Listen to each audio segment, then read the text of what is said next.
Hi everyone, and welcome back to episode 18 of this vlog about growing a tiny tropical garden in the south of the UK.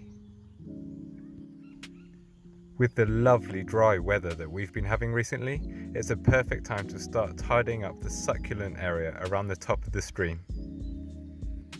You might remember me dividing some succulents for this area of the stream last year.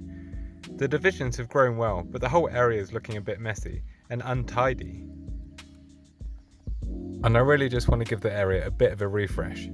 So I started by adding some grit to the soil because, as you can see, it's not very well drained and that's not ideal for succulents. This is just horticultural grit and I just worked it in with the soil that's already there.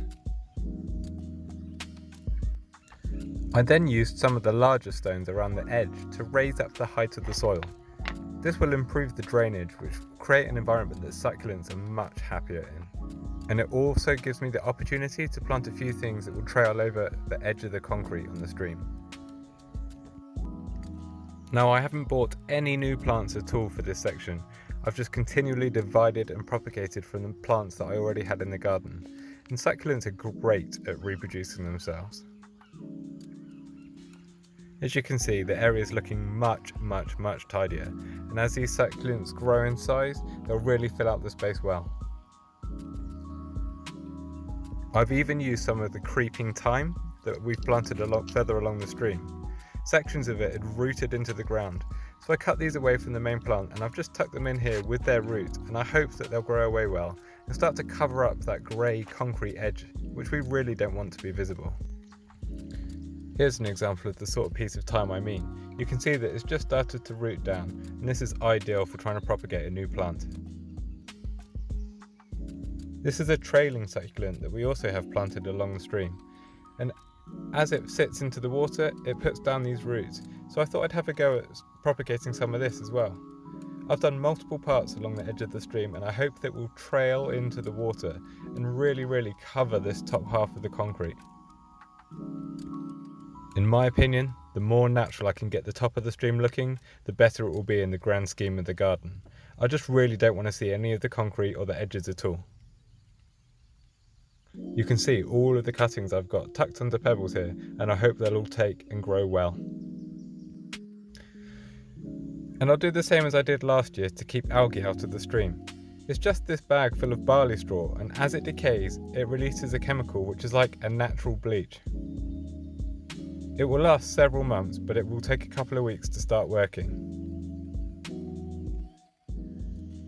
Our stream has unfortunately sprung a bit of a leak in the pipework, so we only turn it on at special occasions for now until I get around to fixing it. You really can't beat the look and sound of flowing water in a garden. Another way in which you can be slightly environmentally conscious when you're gardening is to reuse as many household materials as possible. This is the plastic tray that mushrooms came in from the supermarket, and I fill it with the inner rolls of toilet roll tubes. I'm going to try and use these to propagate some Coleus cuttings. So here's some of my Coleus cutting material. Now the trick with Coleus, as with all cuttings, is to strip the lower leaves and make a cut just below a node. And with that done, your cutting material is ready to place into the soil. I've just used multi-purpose potting compost, and the great thing about using these cardboard inner toilet roll tubes is that once your cutting has rooted, you can just plant the whole thing into the soil and the cardboard will rot away into your garden soil. So after a few minutes, I've got a really colourful looking full tray of Coleus cuttings. Now I'm going to try some in soil and I'm going to try some in water, and it's always good to experiment and just find what works best for you. Now, as I said last week, these tiny little glass spice jars are fantastic for cuttings. They are tall and narrow, so they support cuttings really well. And again, it's reusing waste household material. I'll keep you updated as these root. The great thing about doing it in water is you can really see the progress that your cuttings are making. And with colours like this, why wouldn't you want to propagate more of these plants? If they all take, I'm going to use them as underplanting material in the garden, in and around the base of the shrubs.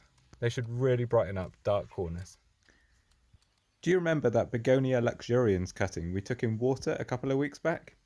It's finally started to put out a few roots. There's not a lot of root material, but I'm desperate to get this into compost so that it's got the nutrients and energy it needs to grow away. As without the ability to produce new leaves, this cutting's not going to be able to photosynthesize and produce plant food for itself. And all of the amaranthus seedlings that we pricked out last week have settled in well. There's not a lot of new growth as they're just settling into their new homes, although a couple of the seedlings have just put out the next set of leaves. And the Nicotiana seedlings that we sowed have all germinated. I'll be pricking these out very soon.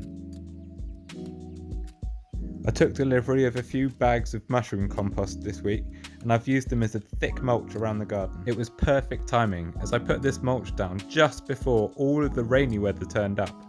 The rain will help wash the nutrients down to the root area of all the plants. And I am massively excited to say that the Geranium madurense has started to open these blooms. Hopefully this will be the week that the whole surface of the plant will be covered in these hot magenta pink flowers. I will definitely keep you updated in next week's vlog, and if you want updates through the week, be sure to follow me on Instagram. So that's how the garden looks after a week of half scorching sunshine and half torrential rain. Next week, I hope to start dividing and potting on the cannas. And I'll start bringing some of the plants out that I've been storing in my parents' greenhouse. Be sure to hit subscribe and comment below if you've got any questions or tips. Thanks for watching.